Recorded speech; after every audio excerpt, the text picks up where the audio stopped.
आदरणीय दिदी बहिनी तथा दाजुभाइहरू नमस्कार।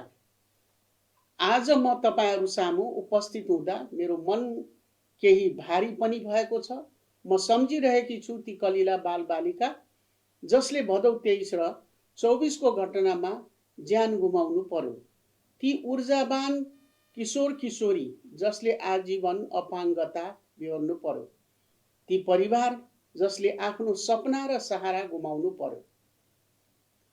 सभ्य र न्यायपूर्ण शासनको आह्वान गर्दै ज्यानको आहुति दिने ती सम्पूर्ण शहीदहरूमा भावपूर्ण श्रद्धाञ्जली अर्पण गर्दछु। घाइते योद्धाहरूको स्वास्थ्य लाभको कामना गर्दछु र सहारा गुमाउनु भएका परिवारलाई भन्न चाहन्छु, तपाईहरू एक्लो हुनुहुन्न। तोडफोड र आगजनीबाट ऐतिहासिक धरोहर, व्यावसायिक प्रतिष्ठान र निजी सम्पत्तिमा पुगेको क्षतिप्रति पनि गहिरो दुःख व्यक्त गर्दछु। हामी फेरि उठ्नेछौँ भन्ने विश्वासका साथ एकजुट भएर अघि बढ्न म सबैलाई आह्वान गर्दछु। भदौ 27 गते मैले यो जिम्मेवारी सम्हाल्दा मेरो मनमा डर र अनिश्चय थियो, तर देश सङ्कटमा रहेको बेला केही आशाको दियो बाल्न सकिन्छ कि भन्ने आत्मविश्वास जुटाएर म यहाँ आएकी थिएँ। परिवर्तनकामी युवा पुस्ताको आग्रहमा 6 महिनाभित्र प्रतिनिधि सभाको निर्वाचन सम्पन्न गरी जननिर्वाचित सरकारलाई जिम्मेवारी हस्तान्तरण गर्ने उद्देश्यले मैले यो भूमिका स्वीकार गरेकी थिएँ। अहिले म केही सन्तुष्टि र धेरै आशा बोकेर बिदा माग्दैछु। हामी सबैलाई स्मरण होला 2082 भदौ 23 र 24 को युवाहरूको अगुवाईमा भएको जनआन्दोलन पछिको जटिल परिस्थिति, 76 जनाको निधन, 2600 भन्दा बढी घाइते, 84 अर्बको क्षति भएको त्यो समय अकल्पनीय थियो। त्यस्तो अवस्थामा वातावरण सहज बनाउँदै सुरक्षा सङ्गठनको मनोबल उकास्दै प्रशासनलाई चलायमान र राजनीतिक दलहरूलाई निर्वाचनका लागि तयार गराउनु परेको थियो। सरकार गठन भएको पहिलो हप्तादेखि नै हामीले निर्वाचन आयोगसँग समन्वय गर्दै स्वतन्त्र, निष्पक्ष र भयरहित वातावरणमा निर्वाचन सम्पन्न गराउन निरन्तर प्रयास गर्यौं।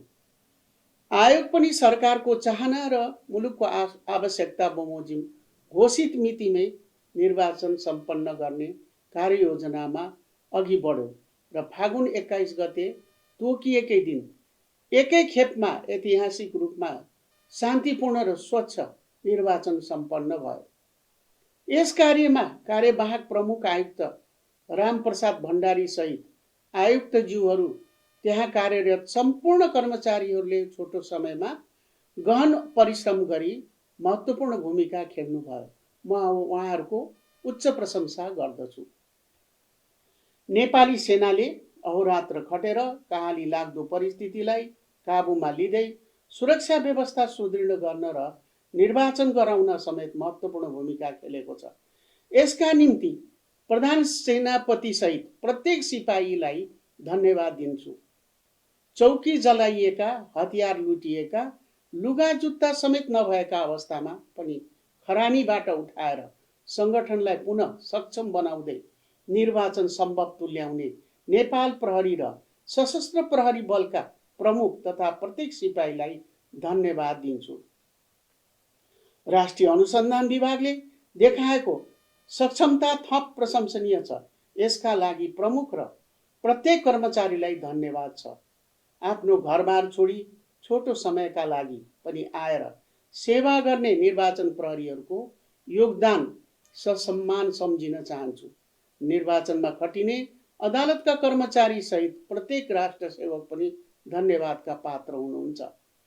सबै राजनीतिक दल तथा उम्मेदवारहरूले विषम परिस्थितिका बीच निर्वाचनमा भाग लिएर गर्नुभएको सहयोगका लागि पनि आभारी छु। यस निर्वाचनको महान पर्वमा फागु वा होलीलाई पनि थाती राखी शान्तिपूर्ण तरिकाबाट सहभागी हुनुहुने सम्पूर्ण मतदाताप्रति कृतज्ञ छु। यस्तै सम्पूर्ण सञ्चारकर्मी, नागरिक समाज तथा पर्यवेक्षक पनि धन्यवादको पात्र हुनुहुन्छ। मित्र राष्ट्रहरू, विभिन्न विकास साझेदार सहित अन्तर्राष्ट्रिय समुदायको सहयोगप्रति पनि म कृतज्ञता व्यक्त गर्दछु।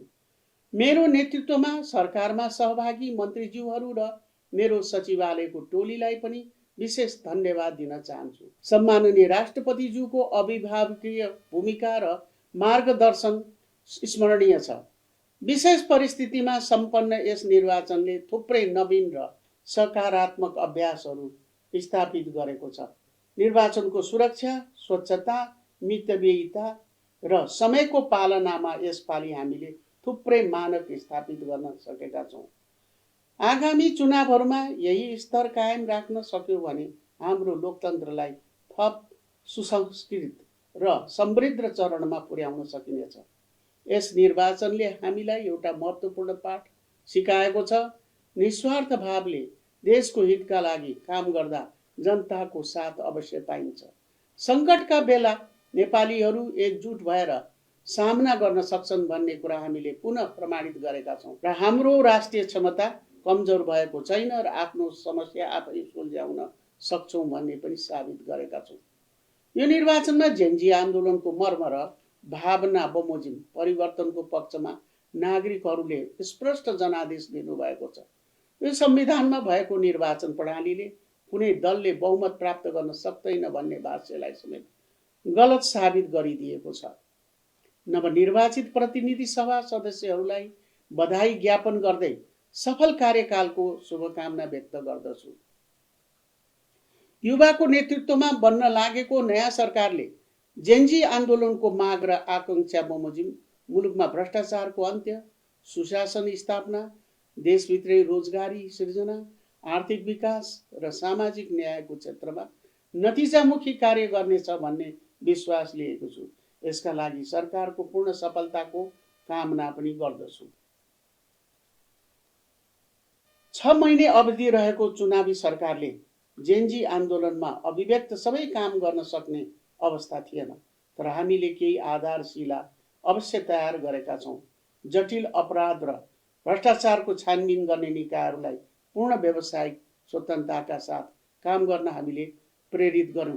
परिणामस्वरूप अख्तियार दुरुपयोग अनुसन्धान आयोग र नेपाल प्रहरीको केन्द्रीय अनुसन्धान ब्युरोले लामो समयदेखि दबाइएका प्रकरणहरूमा मुद्दा अघि बढाएका छन्। ठेक्का लिएर काम नगर्ने, बिजुली बालेर बिल नतिर्ने जस्ता व्यथिति विरुद्ध पनि सरकारले ऐतिहासिक रूपमा कठोर कदम चालेको छ। जेनजी आन्दोलनको जगमा बनेको यस सरकारले आन्दोलनकारीहरूसँग 2082 मङ्सिर 24 गते ऐतिहासिक सम्झौता गरेको छ। उक्त सम्झौता बमोजिमका केही काम अधुरो रहेका कारण आगामी सरकारले प्राथमिकताका साथ अघि बढाउने विश्वास लिएको छु। आन्दोलनका क्रममा भएको बल प्रयोग, तोडफोड, आगजनी, लुटपाट लगायतका घटनाको छानबिन गर्न गठित जाँचबुझ आयोगको प्रतिवेदन सार्वजनिक गर्ने निर्णय भइसकेको छ र आगामी सरकारले प्रतिवेदनको पूर्ण अध्ययन गरी सिफारिस र सुझावहरूको सन्दर्भमा आवश्यक कदम चाल्ने नै छ। जेनजी आन्दोलनबाट प्रभावित उद्योग, व्यापार र प्रतिष्ठानलाई राहत, कर छुट, सहुलियत तथा सुविधाहरू प्रदान गरी आर्थिक गतिविधि सहज रूपमा सञ्चालन गर्न र उद्योगी व्यवसायीहरूको मनोबल उच्च राख्न एकीकृत व्यावसायिक पुनरुत्थान योजना कार्यान्वयनमा ल्याइएको छ। जेनजी आन्दोलनका क्रममा क्षति भएका सार्वजनिक संरचना तथा भौतिक पूर्वाधारको पुनर्निर्माणको कार्यलाई प्राथमिकताका साथ अघि बढाइएको छ। म आज यहाँ सरकारका कामको फेरिस्त वा उपलब्धि सुनाउन उपस्थित भएकी होइन। हामीले के गर्न सक्यौँ र के सकेनौँ भन्ने मूल्याङ्कन गर्ने जिम्मा यहाँहरूलाई नै छाड्न चाहन्छु। यो कठिन घडीमा हामीले निकै सानो र छरितो टिम बनाएर रात दिन खटेर आलोचना र प्रहार सहेर पीडा खपेर देशकै निम्ति भनेर काम गरेका छौँ। कुनै सुविधाको लोभ नगरी मितव्ययी ढङ्गले हामी चलेका छौँ। यस क्रममा सबै काम राम्रो र त्रुटिरहित ढङ्गले गर्यौँ भन्ने पनि दाबी छैन। तर यहाँहरू सामु के निवेदन गर्दछु भने हामीले गलत नियत राखेर कुनै काम गरेका छैनौँ। पारदर्शिता, निष्ठा र जनभावनालाई केन्द्रमा राखेर काम गर्ने जमर्को गरेका छौँ। यस अवधिमा केही राम्रो गर्न सकिएको रहेछ भने त्यो तपाईँहरूकै कारण सम्भव भएको हो। यस निम्ति तपाईँहरू सबैप्रति नतमस्तक छु। यदि कमजोरी रह्यो भने त्यो मेरै भागमा पारिदिनु होला। अन्त्यमा मुलुकका सबै संस्था र सबै पक्षले आफ्नो संवैधानिक मर्यादाको परिपालन गर्दै अगाडि बढ्नुको विकल्प छैन। यसबाट मात्र सुशासनको जग मजबुत हुन्छ भन्ने हेक्का राख्नु विनम्र अनुरोध गर्दछु। अन्तरिम सरकारको कार्यभार पूरा भएको र निर्वाचन मार्फत जनादेश प्राप्त भइसकेको हुँदा नयाँ सरकारलाई स्वागत गर्नमा आतुर छु र आज पूर्ण आत्मविश्वासका साथ यो देशको उज्यालो भविष्य देखिरहेकी छु, जहाँ हाम्रो एकता, इमानदारी र प्रत्येक नागरिकको परिश्रमले नयाँ इतिहास लेख्नेछ। धन्यवाद। नमस्कार।